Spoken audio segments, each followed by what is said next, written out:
What's up, everybody? I'm Duncan Deep, and today I'm bringing back something that has not been on my channel in a very long time. I am doing a competitive OU battle. Now, a quick note about this battle. This is before Power Construct Zygarde was banned, and this was the second battle that I had with Shofu, because the first battle I had with him, I had no idea what Necrozma did, and Necrozma proceeded to destroy my entire soul. It paralyzed two of my Mons, it allowed Tapu Bulu to come in safely and sweep me. Shofu wrecked me. It was on his stream in front of thousands of people. It was very embarrassing. He explained then in cool what Necrozma did, and he offered me another battle. This was very, very, very early in the OU meta, and we decided to have another battle, and the battle was really, really good. Now, a lot of you people are going, Duncan, this isn't a roulette free-for-all. That's right, it's not a roulette free-for-all, but I will still be bringing you a roulette tonight, so don't worry, guys. You're still getting your regular content. I just want to get back into commentating competitive battling. If you would prefer live commentary for my battles, please let me know, and I will start live commentating Wi-Fi battles instead of doing this post commentary. You can let me know in the comments down below, guys.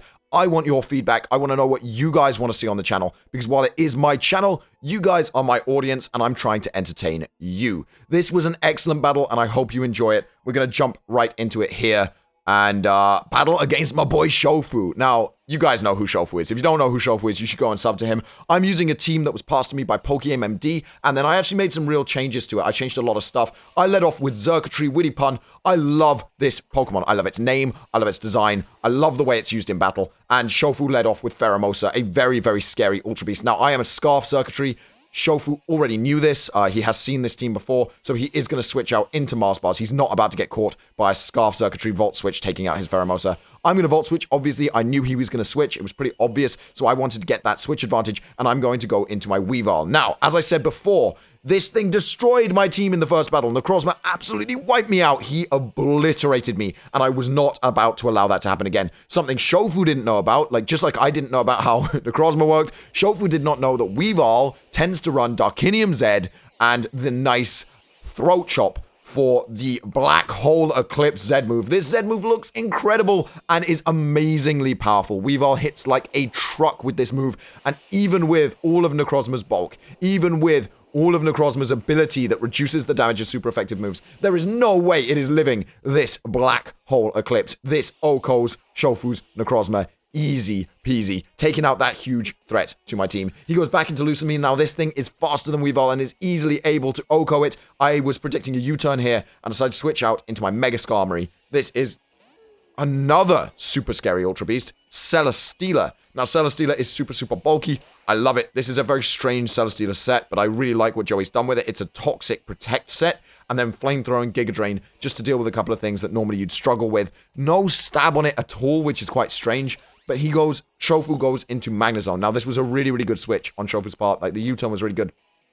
It may have actually been a little bit of a misplay for me to bring Celesteela in on something that U-turns so often. Shofu goes for the Thunderbolt here. It isn't going to knock me out, and I am going to go for the Flamethrower. But as you'll see, it will do almost nothing, because Shofu's Magnezone is not the standard Scarf Zone that we've come to expect, or even Spec Zone, which is somewhat common because it OHKOs Celesteela. This is a bulky Leftovers Magnezone. Very interesting Magnezone. I really actually like that set. It's really, really cool, and it worked really well for Shofu in this battle because it allowed him to come in, trap my Celesteela, survive a Flamethrower really, really healthily, and then Volt Switch out. That's really important that he was able to switch his moves up, Volt Switch out, and now he can go back into his super, super threatening Pheromosa. He's got this Volt Turn core that is working really, really well for him. It's a very, very powerful team. Now, I go into Xurkitree here because obviously I know that Scarf Xurkitree outspeeds his Lusamine, and then I freak myself out, and I make a misplay here. I really, really freak myself out here, and I'm like, what if he is Scarf Lusamine and he was, sort of baiting me with that first play where he switched? And I actually hard switch here. If I'd gone for the Volt Switch, it would have been beautiful. I'd been able to bring in Marowak on this Magnezone completely safely, but instead, I actually hard switched into Weavile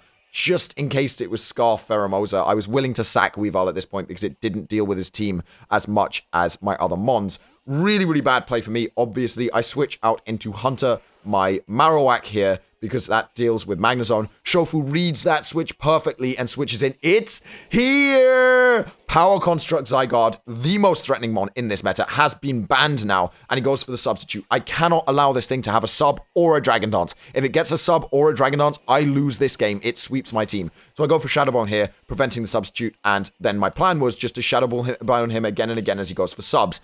But Shofu and I have played each other a lot in this game. Pokemon is a game that we have played against each other a lot more than most people ever play against each other. So I knew that Shofu would read the Shadow Bone here, or I thought he would read the Shadow Bone here, and I went for the super risky Will-O-Wisp, because if he had subbed on this Will-O-Wisp, Shofu would have won the game right there. But equally, if I'd Shadow Boned on a Dragon Dance, he'd have won the game right there, and I predicted him to make the play. It was basically a 50-50, but because of the mind games and all of that, I'm quite proud of the risky play I made. Shofu was kicking himself. We were in a call on his live stream. He was kicking himself for that Dragon Dance play because it was such a big risk that he did not need to take because of all the bulk that this thing gains when it transforms into 100%. 1,000 arrows, as you can see, does very little to me because of the burn. I'm going to hit him with another Shadow Bone. It's going to activate his Surge ability, his Power Construct ability, and he is going to transform into Zygarde 100%. Now, guys, it's really important to me that you guys understand that I should not have allowed this Marowak to take damage from that 1,000 arrows. Despite the fact that he's burned, he's still at +1, and I really shouldn't have allowed myself to take that 1,000 arrows damage, because Marowak is so important to dealing with his Magnezone. So it was a misplay by me, and I realized that after he transformed, and I decided to switch out and go into Beatdown. Now, Beatdown Tapu Fini is very effective against this monster known as Zygarde. It really does take very little damage, especially after a burn. If he was not burned, however, this 1,000 arrows after a Dragon Dance would have 2-hit KO'd me. As you can see, it would have done double that damage, just over double that damage, and it probably would have 2 or 3-hit KO'd me. And obviously, if he'd got a sub up on that Will-O-Wisp, he'd have probably ended up getting 2 Dragon Dances off, and I would have been a very unhappy Duncan when he 2-hit KO'd my Tapu Fini, meaning I couldn't even switch it in on this thing. Now, I'm going to go for a Moonblast here. It's probably a super obvious play. Shofu saw it coming a mile away, but it was my safe play was to Moonblast just in case he tried to Dragon Dance up on something else, or if I double switched and he Dragon Danced up and I went back into Marowak, that could be really bad, even though he's burned. Marowak. Moonblast does 0 to Magnezone, and now I only have one safe switch, which is my Marowak. Now, my Marowak's already taken damage. This is not good news because Shofu was probably, or in my opinion, he was probably going to read the switch into Marowak, go for the Flash Cannon. Shofu ain't no scrub. He's going to play the safe play. I decided to go for a Protect here, actually, to get some leftovers healing. It's a bit of a cheap tactic, and it does extend the game, but I really wanted to get back to that full health. It was quite important to me that Beatdown was nice and healthy. Making my optimal play, obviously not trying to lose on stream in front of 3,000 plus people, is not my favorite thing to do. So now I'm going to switch out Beatdown, and I am going to go into that Marowak. I know I'm taking a Flash Cannon to the face, but I know I can take 2. I know I can take 2 Flash Cannons, and I can kill this Marowak, this Danger Zone back with my Marowak, with my Hunter. Now, as you can see, I'm going to just about be able to take another Flash Cannon here, and I decide that I really want this Magnezone dead, and this is where I make my second big misplay of the game. I decided to go for a Flare Blitz here. Really bad play. Earthquake would have been fine. Shadow Bone would have been fine. Flare Blitz was a terrible play because obviously he can switch in this super bulky Mon, which will take decent damage from the Flare Blitz, and then I'm going to take a ton of recoil damage, and I'm going to be well within range of a Flash Cannon now, which is really bad news because obviously now Marowak can safely Flash Cannon on me, and I can't switch anything in. That is a problem for me. Magnezone is becoming more and more of a problem as this game progresses. I am not looking forward to dealing with that Savage. So Shofu's got its here out. I've got Hunter out. I have to withdraw Hunter. I need something to switch in on the electric attacks. I decided to go back into Beatdown because obviously Beatdown walls this thing really effectively, especially with that burn there. We saw it before with 1,000 arrows doing very little damage. Tapu Fini is here and he's taking very little damage from this 1,000 arrows. As you can see, it does almost nothing. I am going to recover that in just 2 leftovers healings, or 3 leftovers healings maybe.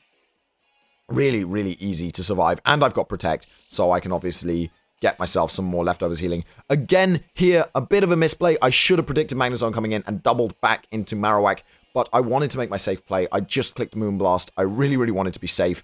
I was playing safe because I was in a position of advantage, and my view of playing OU is you play safe until you're not able to. So once you have to play risky, that's when you play risky. I don't see the point in making plays that could cost you the game if you're in the lead. If you have the advantage and you're in the lead, especially in this meta, which is very young and very aggressive, if you're in the lead and you have the advantage, you really shouldn't make plays that risk your win con, that risk you losing the game. I just don't see it being worth it. So I go for a Scald into Magnezone here, and the reason for that is I'm predicting a Flash Cannon out of him, and Shofu actually reads that perfectly and goes for the Thunderbolt. So he reads me not switching into Marowak perfectly and goes for the Thunderbolt. Now, obviously, he is in Scald range of another Scald, so I can Scald him again and kill him. And I know that it seems like I'm contradicting myself by saying I don't like to take risks, and then I went for that Scald. But I knew I could live a Thunderbolt even if he went for it, and I knew I could 2-hit KO the Magnezone. And as I've been saying, that Magnezone is a huge problem for my team. So I do decide to knock him out with another Scald. Obviously, Tapu Fini has that Protect. I can still get that Leftovers healing. I can still get this thing's bulk back up. It can still live any hit from Zygarde, so it's still doing what it's meant to do, which is to wall that Zygarde. And Shofu goes into Lusamine here. Now, this was a good play by Shofu. It puts a lot of offensive pressure on me. I decided to go for the Protect, obviously, to scout his move and to get some Leftovers healing. He goes for Poison Jab, which is going to be a problem. Clearly going to be a problem. Tapu Fini cannot live a Pheromosa Poison Jab. Pheromosa Poison Jab is immensely powerful. Very, very scary attack. And I do not want to take that to the face. But I do have something now that I can sack off. Magnezone is dead. Hunter can be sacked. Now, Lusamine is obviously going to get the Beast Boost off of this. Which means if this Lusamine did outspeed my circuitry, I would probably be swept here. I didn't have that Scarfed circuitry that outsped this thing. I would probably get my ass swept here by this Lusamine. And then the speed rises. And I freak out because now my circuitry doesn't outspeed it. I expected an attack rise. I saw a speed rise. I freaked out. Now I have to sack off at least one Mon. So I'm going to give it to you. I'm obviously going to Bullet Punch this thing. I cannot do anything else. It does outspeed me now. That Beast Boost terrified me in this battle. I was like, oh, he's going to get an attack boost, but it doesn't matter. I've got that faster circuitry. And then he gets that boost speed. And I realize that Shofu is making plays out here. I go for the Bullet Punch on Lusamine, and it does knock it out. I forgot how weak this thing was defensively, and Shofu is forced to go into Tapu Bulin. At this point, the battle is pretty much over. Metagross is going to run through this train like a hot knife through butter. Tapu Bulin is a very, very powerful Pokemon, but it is slower than Metagross, and it does take super effective damage from Meteor Mash, so it's not going to survive. Mega Metagross, an incredibly powerful Pokemon. I had a lot of panic in this game that probably shouldn't have been there. If Lusamine, for example, had been able to survive a Bullet Punch, I'd have been in a lot of trouble. But Shofu does go for the really interesting tech here. I love this tech. It's Z conversion, Porygon Z. So Z conversion changes your type to the type of the move in your first move slot and gives you an ancient power boost. It gives you a boost to every single stat, +1 to all stats. That makes Porygon an incredibly effective sweeper. Unfortunately, it's not going to survive a Meteor Mash plus a Bullet Punch. If it could, I'd be in a lot of trouble. Or I think it actually does. I don't remember now. I remember winning this battle. I'm going to spoil the ending, guys. I win this battle. I go for a Bullet Punch here. I think it just about lives. It kills my Metagross. Yes, there it is. It kills my Metagross, but I still have that Weavile in the back, and I can hit it with an Ice Shard. That's how this goes down. Sorry, guys. It's been a few days. It's been like 3 or 4 days since this happened, and a lot of battles, and a lot of things have changed. Pokemon getting banned and things like that. The grassy field saved him from the Meteor Mash plus Bullet Punch. That's how it went down. And then I hit him with an Ice Shard here because otherwise this Porygon would actually sweep my team. It was another opportunity for Shofu to sweep. If he'd had the ability to live that Ice Shard, he could have easily swept my team. If I hadn't had 2 priority Mons, he'd have easily swept my team. Very, very scary. He goes into It's here, the final Mon to go down. This Mon where the play that burned this Mon won me this game. There is no doubt in my mind. It was a big 50-50, but it was an excellent battle. I went for the Ice Shard just in case. I don't know why. I thought if I missed Icicle Crash, it could be really bad news. But then he did no damage to me with Outrage. Literally 0. Like, this thing is so weak when it's burned. It really isn't worth playing at all. So I could have just gone for Icicle Crash and risked the miss. But I went for 2 Ice Shards instead. Just in case, as I said, I like to play safe. I don't want to get swept by this thing because he manages to somehow pull off the ultimate kills. The ultimate sweep. He heals its burn some mystical way and sweeps me under the rug. But that was the battle, guys. I hope you enjoyed it. If you did, please remember to leave a like on this video. Comment down below if you prefer live commentary. I think I prefer live commentary. I know it's weird to say that when I'm post-commentating something, but I really enjoy live commentary. I can put webcam on there. I can chat with you guys, and I can sort of talk through my thought process rather than having to rush through it. And obviously, I won't forget what's going on because I'm recording it live instead of 3 days later. I hope you like this video. I hope you're looking forward to the roulette tonight. As I said, like the video, and I'll see you guys next time. Bye-bye! Alright then, guys, that's the end of the video. If you enjoyed it, you can click up here to see more videos of this type on my channel. If you want to check out something else a little bit different, then you can click down here. And if you want to see everything that I upload, you can click the subscribe button right here.